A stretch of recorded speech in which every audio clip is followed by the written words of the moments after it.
This is lecture number 6, and we will continue our discussion with phase error detector.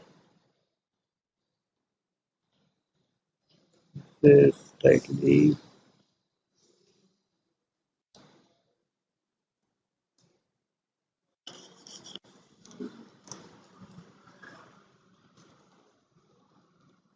so yesterday we saw XOR phase detector in the end.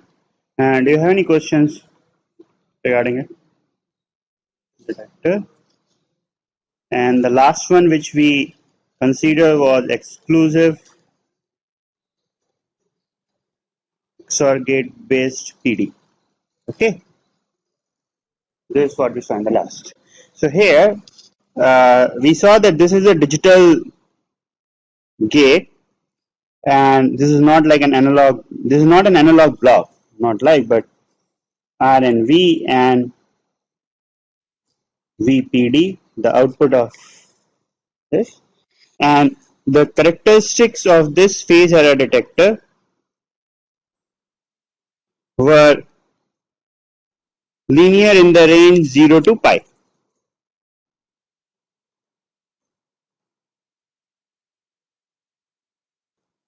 Okay, this is what we saw till yesterday.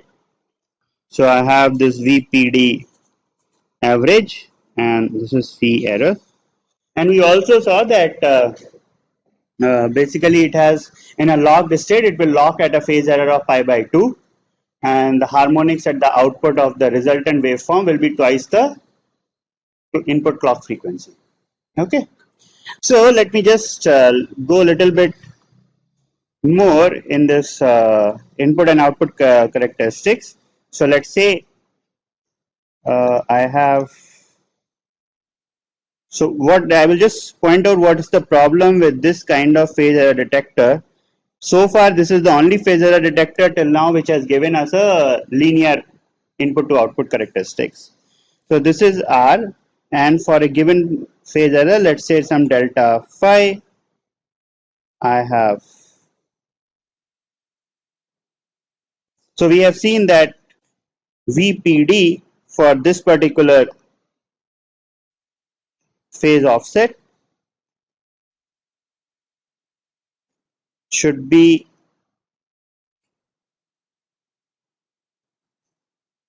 this, right? This is what so far we saw yesterday. Now the question is, if let's say you are having any duty cycle error on the clock waveforms, that means, so let's say I keep the R as the same, whereas I have a different duty cycle for V, which is not 50%. Okay, so if I have a duty cycle error on V, let's say V dash, and so let's say just when the phase error is ideally 0 to begin with, but I have the duty cycle error with respect to the whole period.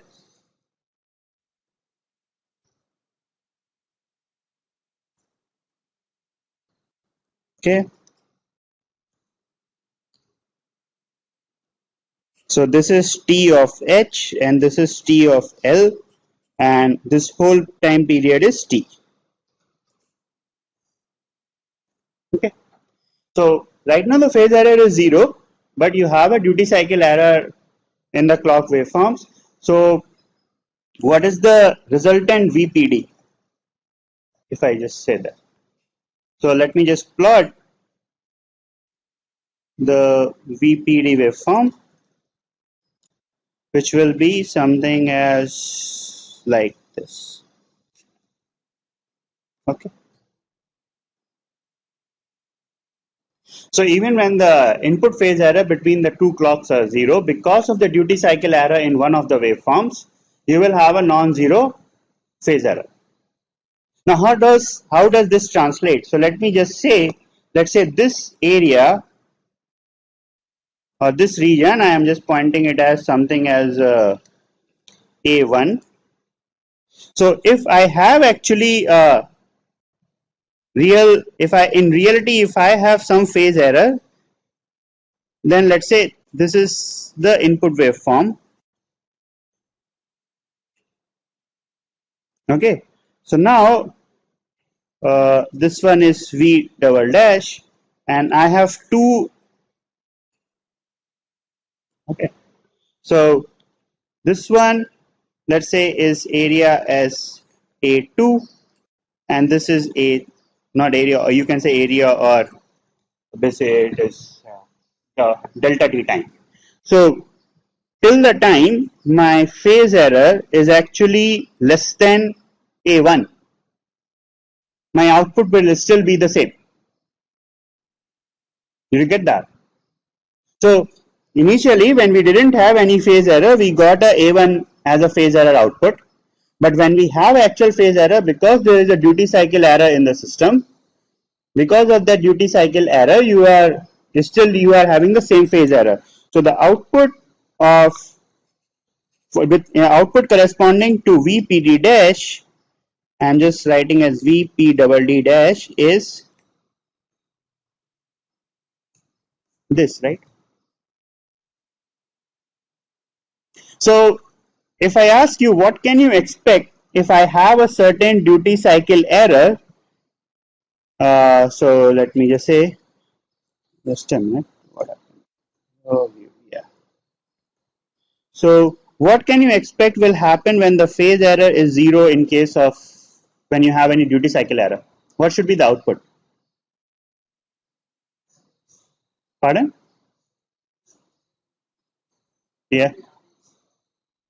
So when you say average, what is it, like linearly increasing? It's non-linear, quadratic, straight line, or what? Pardon? So if it is only offset, so do you mean to say it is something kind of, let's say, is it something kind of this offset? In what manner are you telling?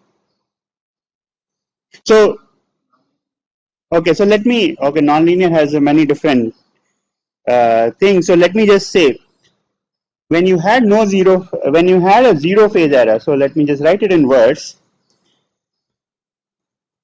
With duty cycle error,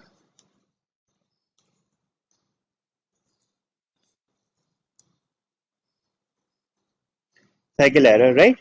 The observation which you have, I have a non-zero phase error, non-zero, in place of writing phase error, non-zero output of the XOR phase detector with zero input phase error,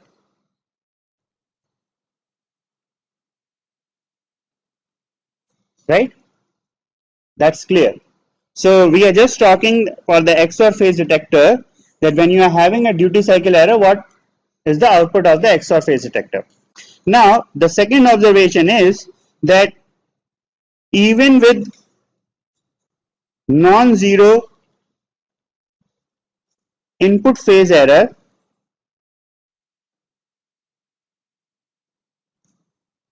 VPD does not change, right? Till the time your A2 plus A3 is equals to A1, it will not change, whatever phase error you are getting. You can quantify this thing in terms of duty cycle, but that will be the case, right? So if I just want to, without even calculating, if I just want to plot what is going to happen in the initial, means when the phase error is, so when the phase error is zero, there is some value. Even when we increase the phase error, it does not change, right? So if it does not change, what it should be? A straight line. So you will have something kind of this. Okay. And once the phase error starts, then it will have some, then it will have a linear slope, but with the offset as suggested. So I will have something, and then again close to pi you will have the same thing. Okay. So means we can draw all this thing to scale, but this is the artifact of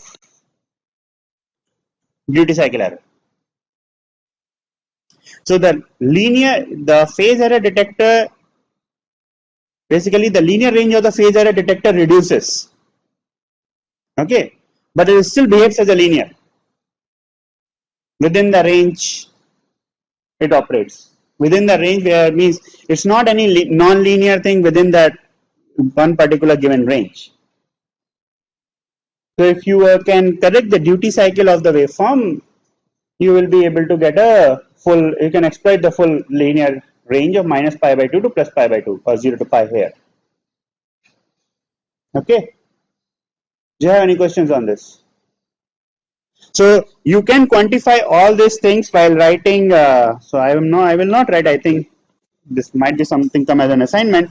So let me just say if so the duty cycle of this phase error detector is defined as Th by Th plus Tl, which is Th by T, and the phase error because of this duty cycle error delta phi is 2 pi into, so let me, so how much is delta t? This delta t is actually t by 2 minus Th by T, right? So what do I have? I have 2 pi into 1 by 2 minus Th by T. Okay. So now this particular thing you can write it as means pi times 1 minus 2 times D, right? So till the time your phase error is, so if I want to say what is this point, this one on x-axis, delta phi, right? And what will be the output of what will be the output? So if I say V PD is equals, it is basically high only for that period, right? So this one will be, so if I just say okay, so now I say the output amplitude is V. Okay, so for phase error delta phi, or means whatever the phase error is, you will have output high for this much time, which is pi into 1 minus 2d. Okay, and it is low for the rest of the time, so which will be pi minus,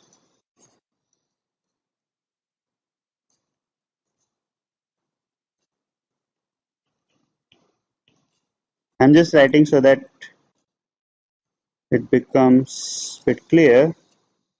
Okay, so you have what, V into, and this whole is average over pi, so you have 2 into 1 minus 2d, should be like that or what, just a minute. So you have this is, you know, this should be averaged over, this should be average over 2 pi as such. So sorry for this. So if you see the waveform here, right, let me just point it, this thing is will repeat for a 2 pi phase error. Okay, so even in this case, if you see, when I have the clock shifted by a delta phi e phase error, then also the output is always delta phi over a 2 pi period. Okay, so now it depends whether you consider it as a plus v or minus v or plus v or 0. So here we consider plus v or minus v. So let me just get this, v over 2 pi, and this positive 1 into delta phi phase error minus 2 pi minus delta phi as the other one. So I have 2 times delta phi minus 2 pi, which is nothing but v by 2 pi into 2 pi minus 4d minus 2 pi. So there will be pi here also. So you have minus 2d times v. V is the amplitude, plus or minus. So we are talking of this value as such, which is minus 2d times V. And this was the minus V node. So, okay, so just mark it better. So this value is minus 2dV and this is minus V. So you can say if D is half, then it is minus V. Same. So I did this thing by shifting only to one side. If you are doing it for the negative and positive, in the final whole expression, you will find a modulus value depending on what the D value is. Okay. So any questions so far? So let me then say ask a thing that this particular XOR phase detector is a digital block. It gives you a linear phase error characteristics, but it is dependent on the duty cycle. So can I think of some phase error detector which is can be a digital or analog? I do not know, but give me a linear characteristics and is not dependent on duty cycle. Hmm? A 3-stage is still we need to first go through the 2-stage. Okay, so the concept is that if you see here, right, the things are dependent on the falling edge. So the first thought should be it should only be dependent on either of the edges. As you suggested, like maybe a edge triggered something, rising edge or falling edge, whichever it is, but it should be one edge dependent only. Okay, pardon? Yeah, only which detects the rising edge, and that will be basically a NAND based latch, SR latch or SR flip flop which we have it, right? So that is the next one. So let's see what characteristics does that have. So next phase error detector is SR flip flop based phase error detector. Okay. Now this particular, so let me just say I have S or R and S, whichever way we want, R, S, and this is the output Q. So I will just say VPD here. Okay. Now this phase, so let's look at the waveforms and the truth table for this. So this one is R, S, and Q. If we can have both two outputs, Q and Q bar, so we can say this is up and down. So if R rises, then up and down. So we are considering here like 0. If R rises, up becomes 1, down becomes 0. And if S rises, up 0, down 1. These are logical. We can always treat 0 as minus or 1 as plus. Okay. So what it means, what it shows here is, so let's look at the clock waveform. So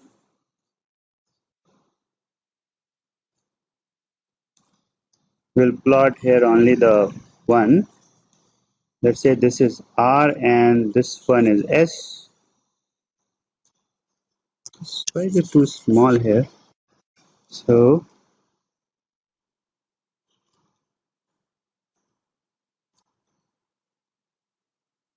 we will see if what happens if this has a duty cycle error. But R and S. Okay.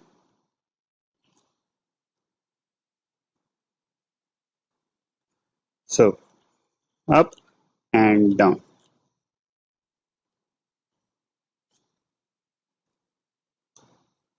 Something. So when R rises, your up goes high. Okay. And when when S rises here, your up becomes 0 and down becomes high. In the next case, it goes till here. Then again, when up rises, have this, and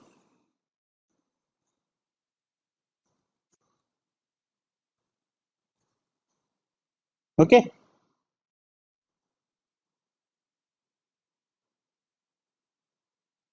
So for this particular case, so let's say if the phase error is phi e, now VPD, you see that this is averaging over 2 pi. It's not dependent on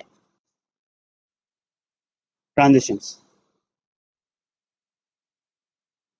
So VPD average is equals to, when I have phase error phi, so this V is the voltage which I am considering, so plus 1 for phi e minus 1 for 2 pi minus phi e by 2 pi.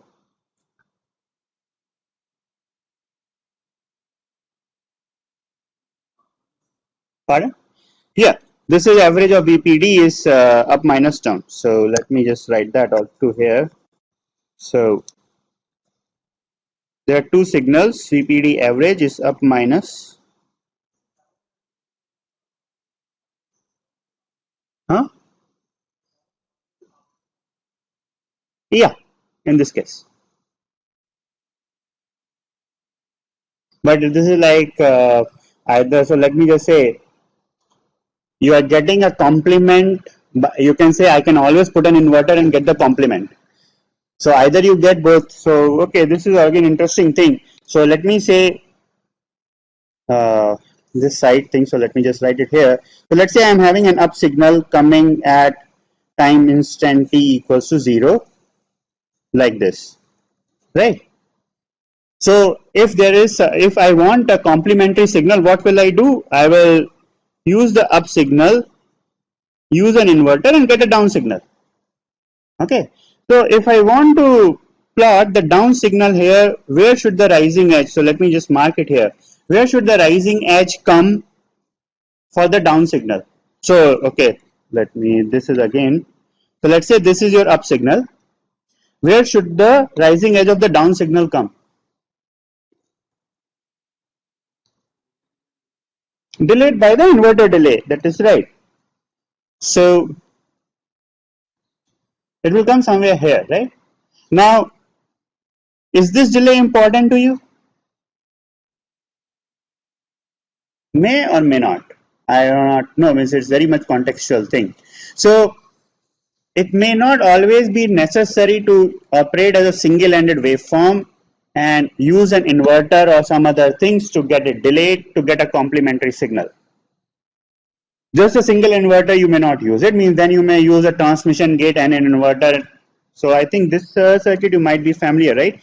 If I have a single-ended signal and I want to convert to differential, I use inverter on, so I use it this way, and then this is a transmission gate. So let's say this is up, then this will be up dash and this will be down dash, right? You got this thing, right? Or is there? This is most commonly used if you want to convert the single-ended to differential on digital signals, and if you're worried about the delay between the up and down. Okay, so that apart, we have V by 2 pi into 2 phi e minus 2 pi. So let me just, if anything is wrong here, no, we have phi e by pi minus 1. So what will be the input to output characteristics of this particular phase error detector? So when phi is 0, it is minus 1. When phi is 2 pi, it is plus 1. So now, okay, so this goes pretty much larger. So let me just let's see.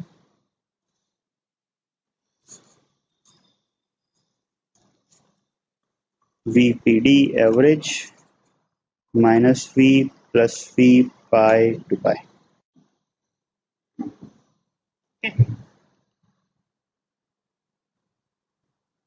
Oh, right. So I think this is the phase error detector which you have seen so far. This is the maximum range, operating range on a given clock, 0 to 2 pi. You see minus pi, you see I've seen 0 to pi or minus pi by 2 to plus pi by 2. Okay. So few things here that the locking point of the phase error detect of the PLL with use while you are using this kind of phase error detector will be this, where you are having a zero average output if there is no frequency error. This is not dependent on the, so if I just summarize this phase error detector, it is linear range. I can say minus pi to plus pi. You can shift it to zero locking point. Then this one is locking at phi error equals to pi. This is a steady state. Here locking at, and this doesn't have any nonlinear dynamics as we have seen with the multiplier or this sample phase error detector one. Okay. Now, so if on the same plot I plot the XOR phase error detector, you remember we have just seen the XOR phase error detector, right? That was something like this.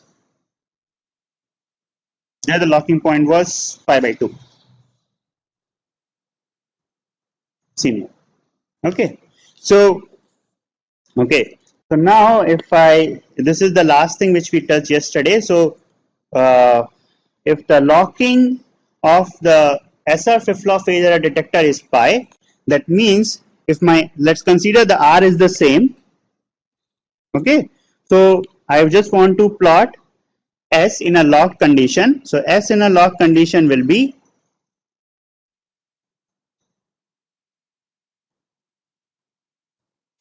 this, right?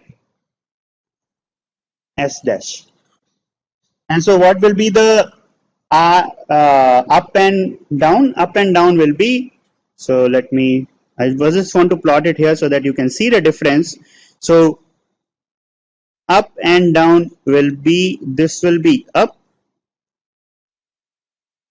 okay, up dash, and the down will be your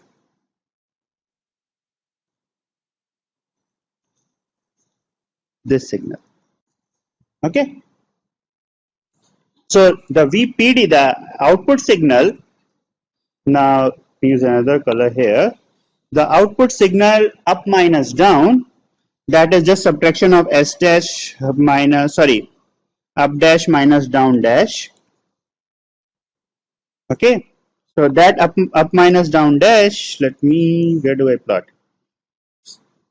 So up minus down dash will be, this one is high. So this is something. This I am plotting with up minus down dash, means this is plus phi minus phi. And this waveform is up dash minus down dash. Right? VPD I am considering. Okay. So now can you comment on the, so if this was the time period for the waveform,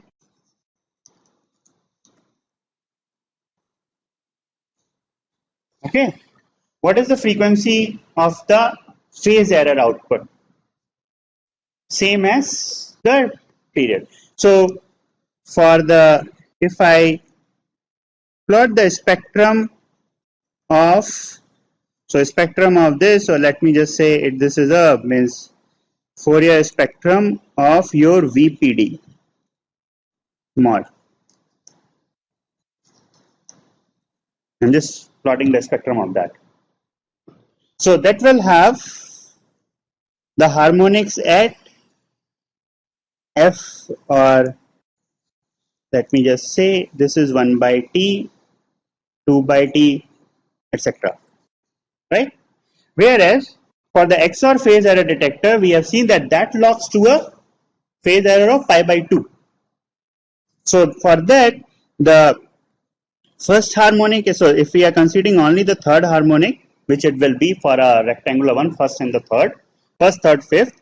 So for that one, it is this, the other one is 2 by t. This one is for XOR, exclusive XOR gate, and this one is for your SR flip flop. Okay.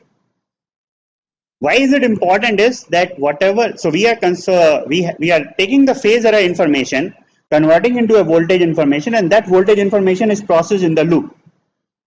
So what kind of loop bandwidth you choose, that will basically determine how many harmonics of the phase error things are basically going to affect the PLL. Okay. So your SR flip flop, sorry, your XOR phase error detector suppresses the harmonics in a locked state more than your SR flip flop. Okay. So any questions on that? Yeah.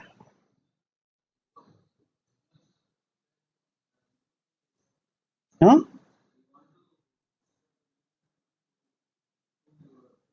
Right. Yeah.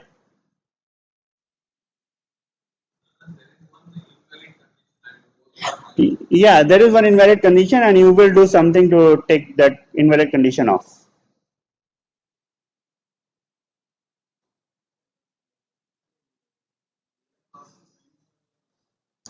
Okay, so this is again, we start with the sinusoidal signals because that is easier to understand because there is only one frequency content. Okay, but until you are going to a very high frequency clock where you cannot have a square wave signals, in PLL case, most of the time you will be operating with the square wave signals. So whatever analysis we have done for the sinusoidal thing, you can do it for the harmonics. So when I started mixing the signals, right, I started mixing the signals only the sinusoidal. But you can think you are also mixing the square wave signals. Then you will have the Fourier series of the input square wave and the output square wave, and then you mix that up. So it's like, I would say, this is again dependent on the technology, that can you have the square wave signals or you can't have a square wave signal in a given process. So the other reason is if you are using these kind of clock waveforms. So let me just, so surely this clock is going to be used somewhere in your flip flops or synchronization and everything. If you are having a sinusoidal wave, right, then the thing is the edge is more prone to be affected by any glitches or anything, any glitches, noise or thing. Whereas if you are having a square wave signals, then you are less prone to the noise and switching noise or the thermal noise both. So till the time you can, you will try to have the square wave, but if the power consumptions are much much more and you cannot have the square wave, then you will operate with the sinusoidal. Yeah. Okay. Which one?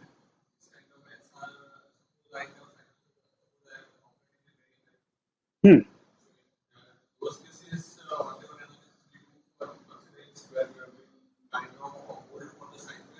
Will kind of hold for the sine wave, but the thing is, which way are you going to implement? So let me just say, your SR latch is just a NAND based latch, right?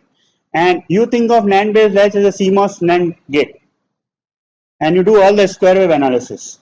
Now I just asked that in place you do not have a square wave signals, you have a sinusoidal limited swing signals. Then you start thinking a NAND based latch in a CML logic, right?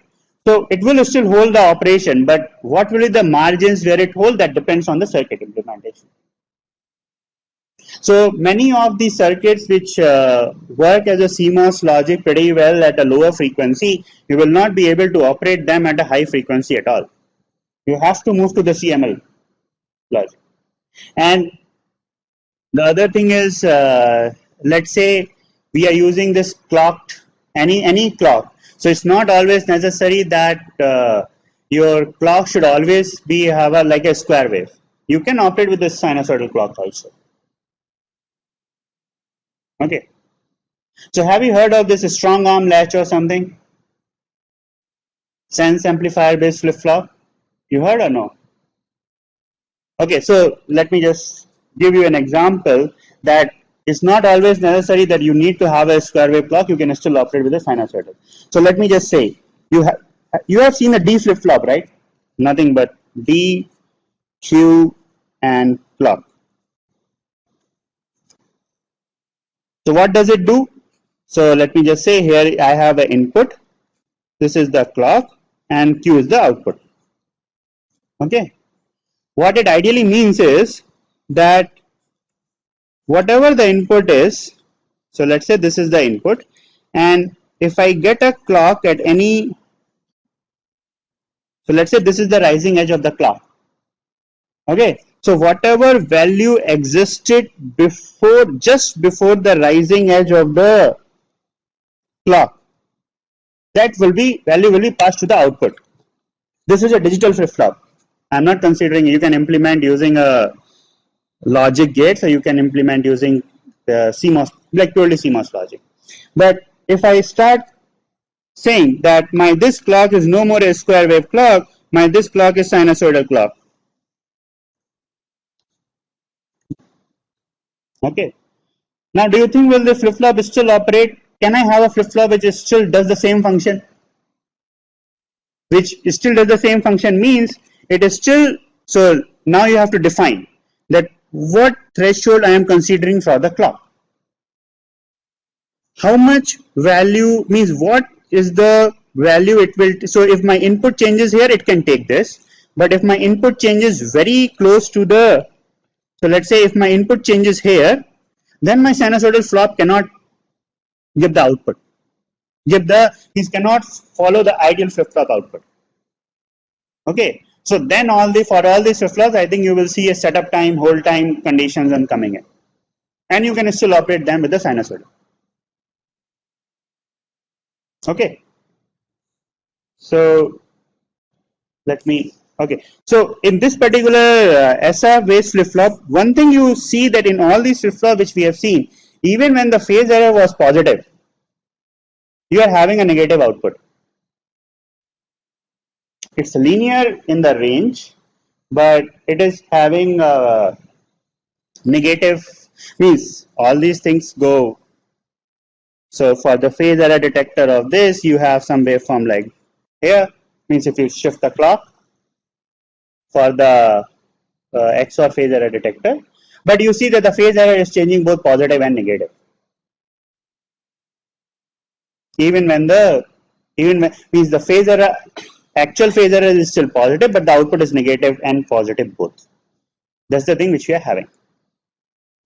Okay, so now I come to the, because I have done the 2 stages, now I will come to the 3-state phase error detector, which is different in that respect, and which means many benefits exist for that. We will see that later. So what 3-state phase error detector is, so let's say this is VDD, this is also VDD, I have R, V, and up, down, and then I have, this NAND gate is pretty bad.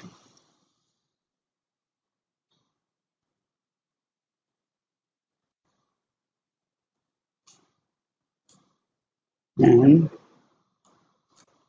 this is reset. Okay. So So let me just show you the waveform, the how does it operate, and this is a D flip flop.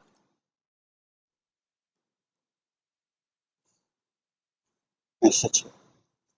Okay, so say this is R and this one is V.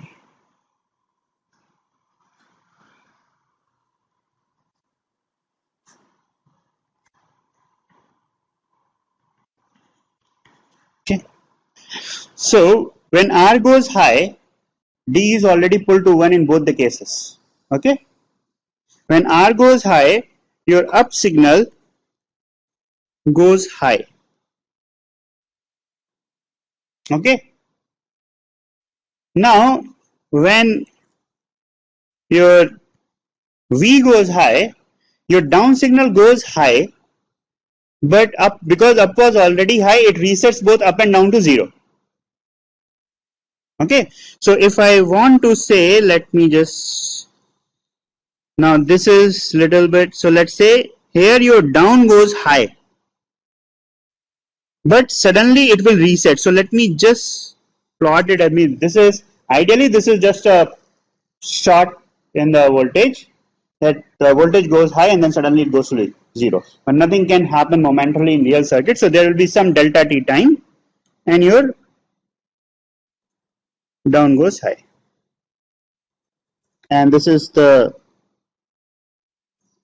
same till the time again this happens.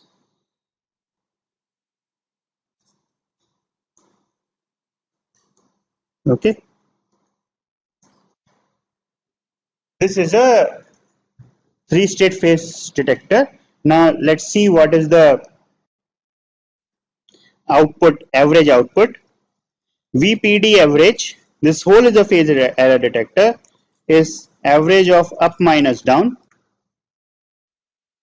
Okay, and this is equals to phi, so let me just write it, 1 by 2 pi into phi e is up and down is 0.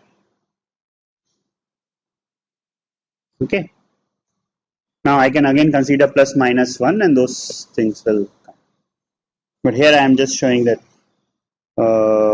let me just put it as, so here we are considering two state, that is resetting both of them to 0. Okay, if your R was, your V was leading, in that case down would be high. So up minus down will automatically give you plus minus 1 here. So it's the case. Okay. So from 0 to 2 pi, you all see the input to output characteristics for this. None of my lines are straight lines here. So it's 2 pi. Yeah. Phi error and VPD average. Okay. What can you say on the negative side? Just with this logic, that if V was leading your R, then down will go high first, right? Then if down goes high, then up minus down will be negative. So on the other side, it will be negative. Okay. So far from minus 2 pi to 2 pi, this will be the characteristic. Okay. Now what happens after 2 pi? So let me plot another waveform here. So this is, let me say, let's say your V edge is moving close to the next edge, right? So now if I am considering this rising edge and this rising edge, right? Means you are, so here we are still considering that the frequency is not. We are only considering the phase error, right? So you see that in this particular case, you are still means the edge. Mean if you take the phase error detector output, the only thing is considered is this. Mean on an average, this will only affect. It's not that up goes high at this rising edge, and down will not change when V comes. Right? Mean down will only change at the V comes. So I'm just showing here that this will become more clear when we are looking for the frequency errors right now. Okay, so sorry. It will be something. I have avoided plotting beyond 2 pi range because that becomes more clear only when the frequency error comes. But you can see here from 0 to 2 pi phase difference plus minus you maintain that it's positive and negative. And this is not dependent on the duty cycle itself. So this is also shown in terms of the state diagram that I have a reset state, I have up and down. If I am in the reset state and I got R as high, I go to up state. If I keep getting R high, which you will see when you have a frequency error, I will remain in the same state. And if I get down, then I will come back to the reset state. Sorry, this is V. Okay. Similarly, I can plot this here, that this will go high. From reset, I go to down goes high. So this one is R, and I remain at this state if my V is high. So this state is, so let me mark this. This state is your up equals to 0, your down equals to 0. This one is up equals to 1, down equals 0. And this one is your up equals 0 and down equals 1. Okay.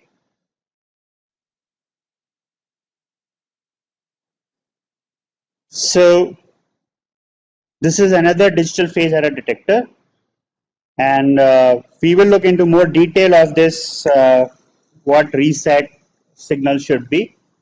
Okay, the last one of the digital phase error detector is a D flip-flop. So let's see how D flip-flop acts as a phase error detector.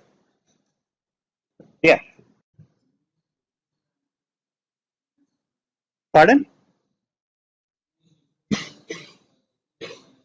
You do not need to do that, means you can do it much simpler. So you can see here that up and down, both the signals are, at least so far I have shown, they are like a digital signals. Right? Now you are saying you want to use a differential amplifier for the digital signals. There's nothing stopping you, but do you need it? That's the question. So the simplest way I can show you is, let's say, okay, I have, this is up switch. You can realize it with the MOSFET. Okay, and then this is down, so switch here. Okay, so let's say this is VDD and this is ground. Many things will come in this picture. So, and you connect this to something as a resistor, as a capacitor, or whatever you want. So you see it is connected to VDD for up the time, right? So if you say, if I can just again put it more in a other, let's say this is a current source, simplifying it, means in a voltage source or a current. So if this is a both the are voltage sources, then one will push in the current, other will take out the current. Okay, so this can implement up minus down easily.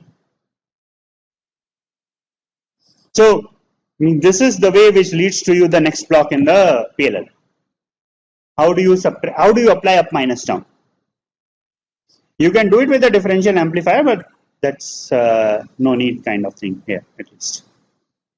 Okay, so I think let's stop here. We'll cover the digital flip-flop tomorrow and move to the next frequency detection. So let's stop here.